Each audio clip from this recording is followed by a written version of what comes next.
El conflicto de los siglos. El lucero de la Reforma.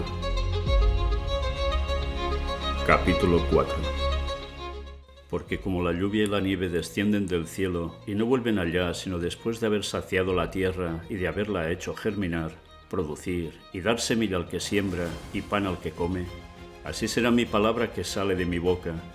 No volverá a mí vacía, sino que hará lo que yo quiero y será prosperada en aquello para lo cual la envié. Antes de la Reforma, hubo tiempos en que no existían sino pocos ejemplares de la Biblia, pero Dios no permitió que su palabra fuese destruida completamente.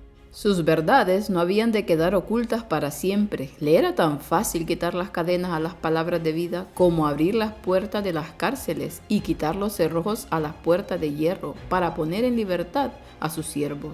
En los diferentes países de Europa hubo hombres que se sintieron impulsados por el Espíritu de Dios a buscar la verdad como un tesoro escondido y que, siendo guiados providencialmente hacia las Santas Escrituras, estudiaron las sagradas páginas con el más profundo interés.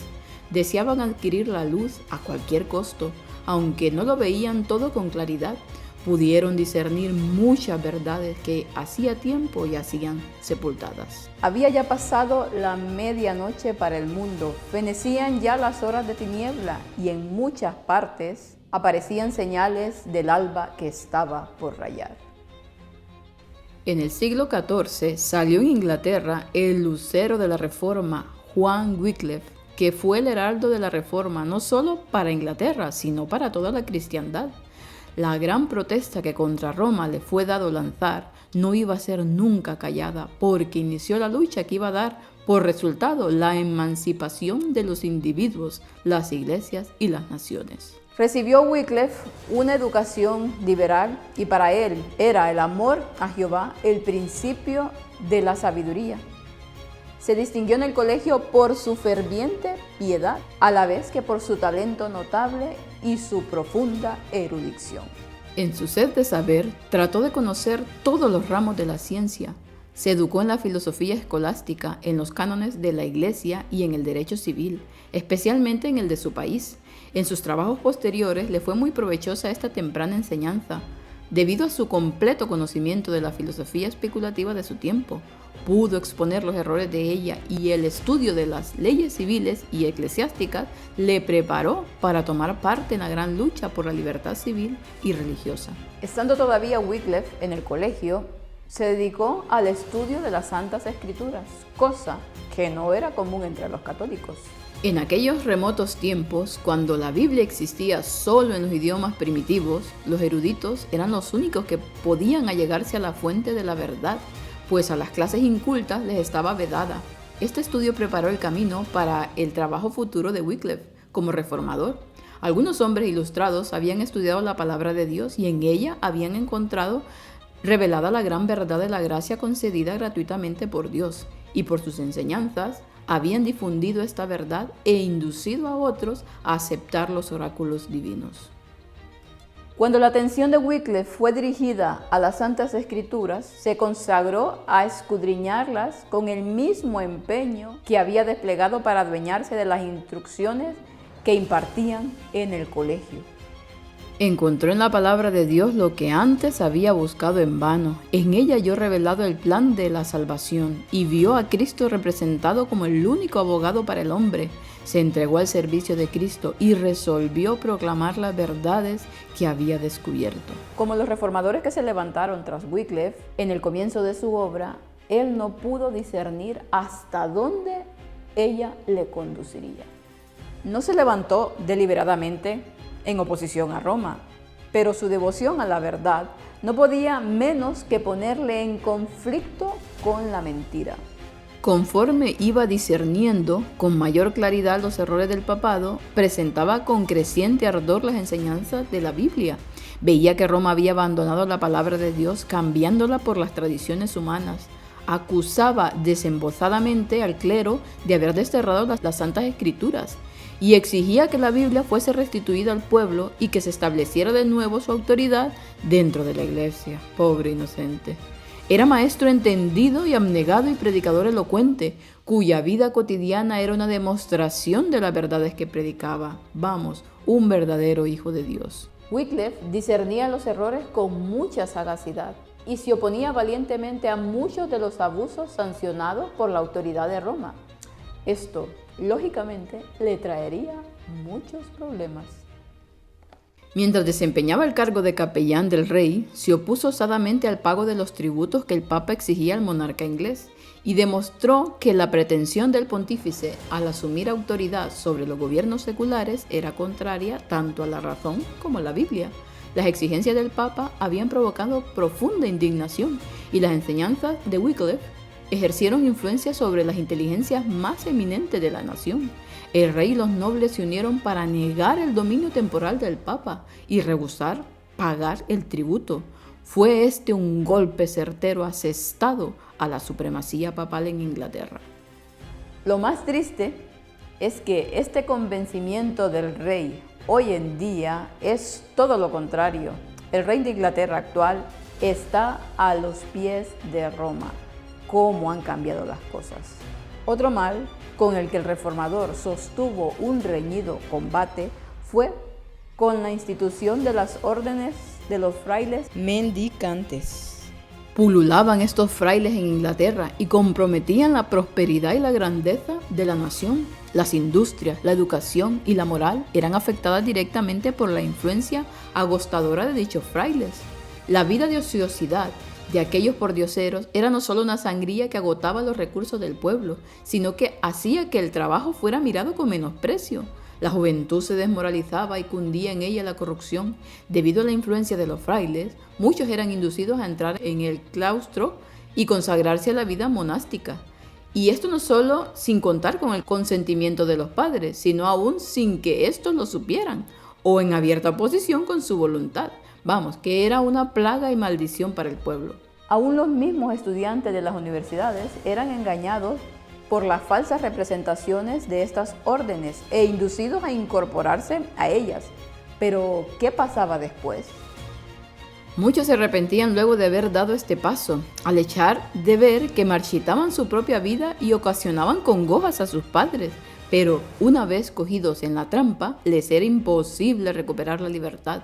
Muchos padres, temiendo la influencia de los monjes, rehusaban enviar a sus hijos a las universidades y disminuyó notablemente el número de alumnos que asistían a los grandes centros de enseñanza.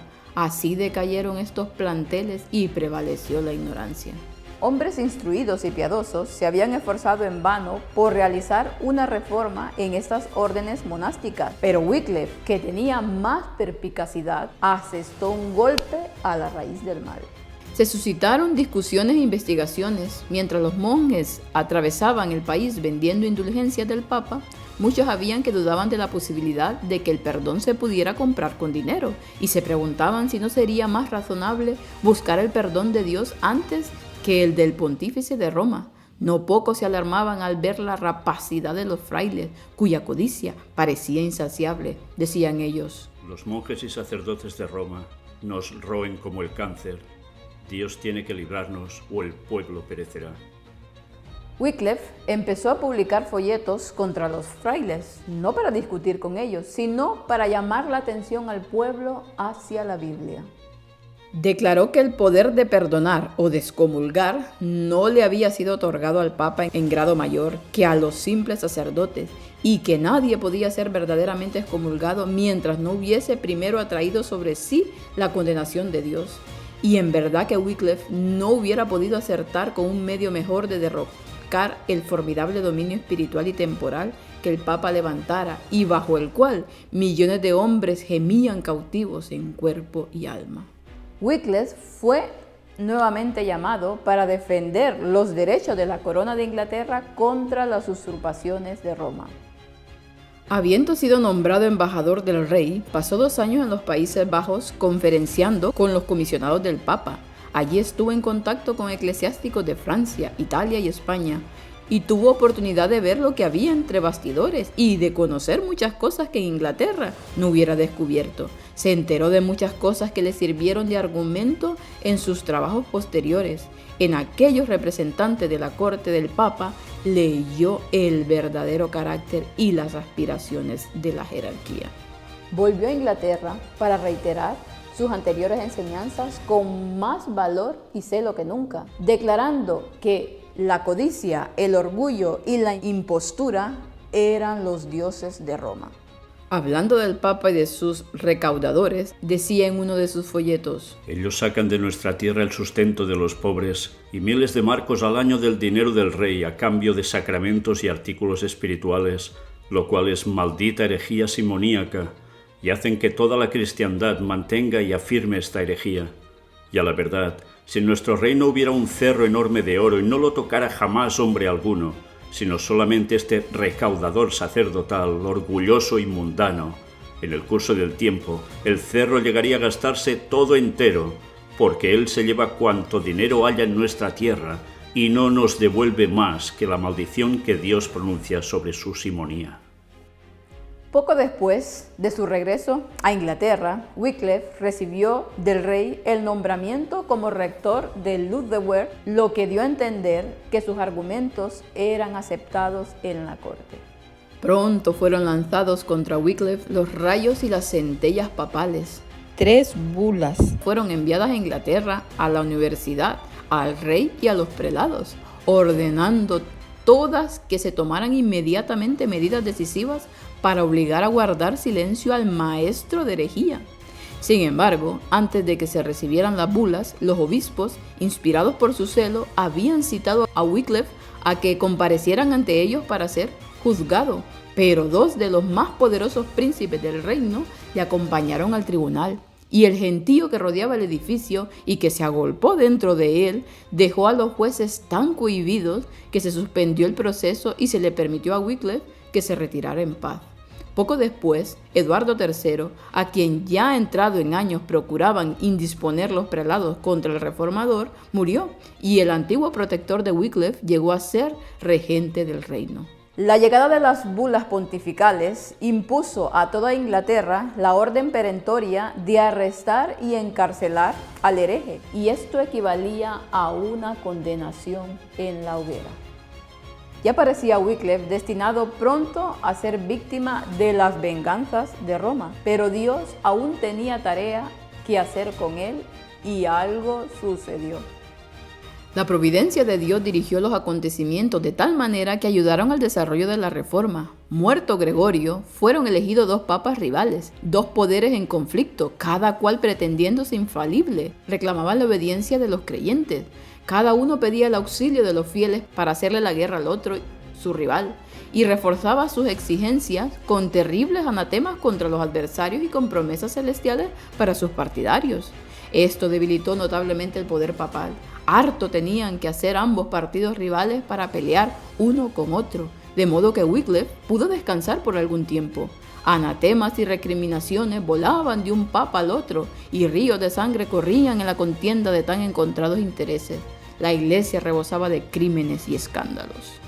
El cisma, con la contienda y corrupción que produjo, preparó el camino para la reforma, pues ayudó al pueblo a conocer el papado tal cual era. Mientras Wycliffe siguió trabajando asiduamente, pero de pronto tuvo que suspender su trabajo. Aunque no tenía aún 70 años de edad, sus ocupaciones continuas, el estudio y los ataques de sus enemigos le habían debilitado y envejecido prematuramente. Le sobrevino una peligrosa enfermedad cuyas nuevas, al llegar a los oídos de los frailes, los llenaron de alegría. Pensaron que en tal trance lamentaría Wycliffe amargamente el mal que había causado a la iglesia. En consecuencia, se apresuraron a su vivienda para oír su confesión.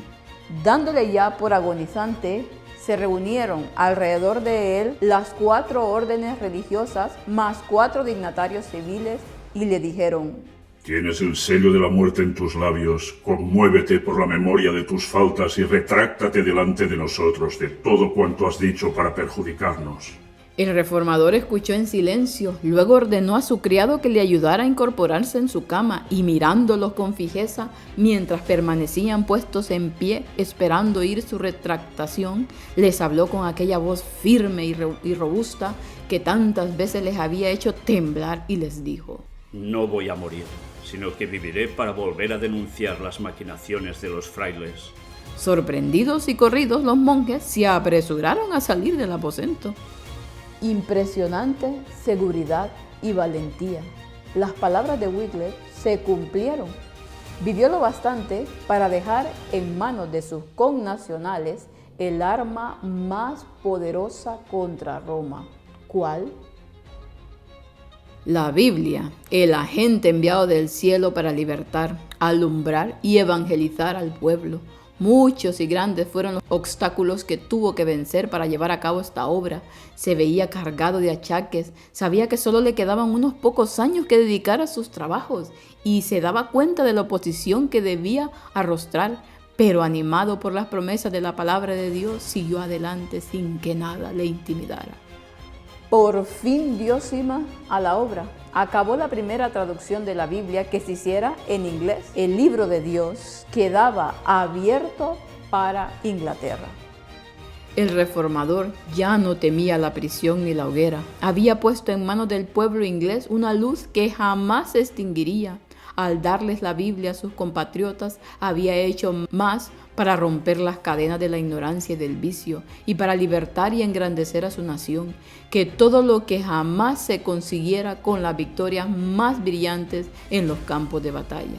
Como todavía la imprenta no era conocida, los ejemplares de la Biblia no se multiplicaban, sino mediante un trabajo lento y enojoso. Como el sagrado libro apelaba a la razón, logró despertar a los hombres de su pasiva sumisión a los dogmas papales. En lugar de estos, Wycliffe enseñaba las doctrinas distintivas del protestantismo, la salvación por medio de la fe en Cristo y la infalibilidad única de las Sagradas Escrituras. Los predicadores que él enviaba ponían en circulación la Biblia junto con los escritos del reformador, y con tan buen éxito que la nueva fe fue aceptada por casi la mitad del pueblo inglés. No fueron pocos. Le citaron ante 3 tribunales para juzgarlo, pero sin resultado alguno. Por tercera vez, le citaron para formarle juicio, y esta vez ante el más alto tribunal eclesiástico del reino. Empero Wycliffe no se retractó, ni quiso disimular nada. Sostuvo intrépido sus enseñanzas y rechazó los cargos de sus perseguidores. Olvidándose de sí mismo, de su posición y de la ocasión, emplazó a sus oyentes ante el tribunal divino y pesó los sofismas y las imposturas de sus enemigos en la balanza de la verdad eterna. Los interpeló por el atrevimiento con que extendían sus errores y los denunció como traficantes que por amor al lucro comerciaban con la gracia de Dios. Él les decía: ¿Contra quién pensáis que estáis contendiendo? ¿Con un anciano que está ahí al borde del sepulcro? No, contra la verdad que es más fuerte que vosotros y que os vencerá. Y diciendo esto se retiró de la asamblea sin que ninguno de los adversarios intentara detenerlo. La obra de Wycliffe quedaba casi concluida. El estandarte de la verdad que él había sostenido durante mucho tiempo pronto caería de sus manos, pero era necesario que diera un testimonio más en favor del Evangelio. La verdad debía ser proclamada desde la primera fortaleza del imperio del error. Fue emplazado Wycliffe a presentarse ante el tribunal papal de Roma, que había derramado tantas veces la sangre de los santos. Por cierto que no dejaba de darse cuenta del gran peligro que le amenazaba, y sin embargo hubiera asistido a la cita si no se le hubiese impedido un ataque de parálisis que le dejó imposibilitado para hacer el viaje. Pero si su voz no se iba a oír en Roma, podía hablar por carta, y resolvió hacerlo. Desde su rectoría, el reformador escribió al Papa una epístola que, si bien fue redactada en estilo respetuoso y espíritu cristiano, era una aguda censura contra la pompa y el orgullo de la sede papal. Dios veló por su siervo. El que había defendido con arrojo la verdad no había de caer víctima del odio de sus enemigos. Wycliffe nunca miró por sí mismo, pero el Señor había sido su protector y ahora que sus enemigos se creían seguros de su presa, Dios le puso fuera del alcance de ellos en su iglesia de Lotherwell. En el momento en que iba a dar la comunión, cayó herido de parálisis y murió al poco tiempo. Wycliffe fue uno de los mayores reformadores. La amplitud de su inteligencia, la claridad de sus pensamientos, su firmeza para sostener la verdad y su intrepidez para defenderla fueron pocos los que le igualaron entre los que se levantaron tras él. Tenía el poder y el espíritu de Elías. Los papistas fracasaron en su intento de perjudicar a Wycliffe durante su vida y su odio no podía aplacarse mientras los restos del reformador siguieran descansando en la paz del sepulcro. Por un decreto del Concilio de Constanza, más de 40 años después de la muerte de Wycliffe, sus huesos fueron exhumados y quemados públicamente y las cenizas arrojadas a un arroyo cercano, dice un antiguo escritor. Ese arroyo llevó las cenizas al río Avon, el Avon al Severna, el Severna a los mares y estos al océano. Y así es como las cenizas de Wycliffe son emblema de sus doctrinas, las cuales se hallan esparcidas hoy día por el mundo entero. Cuán poco alcanzaron a comprender sus enemigos el significado de su acto perverso. Por medio de los escritos de Wycliffe, Juan Hus de Bohemia fue inducido a renunciar a muchos de los errores de Roma y asociarse en la obra de la Reforma. La mano divina estaba preparando el camino para la gran Reforma. Una vez más, una luz brillaba en medio de la oscuridad.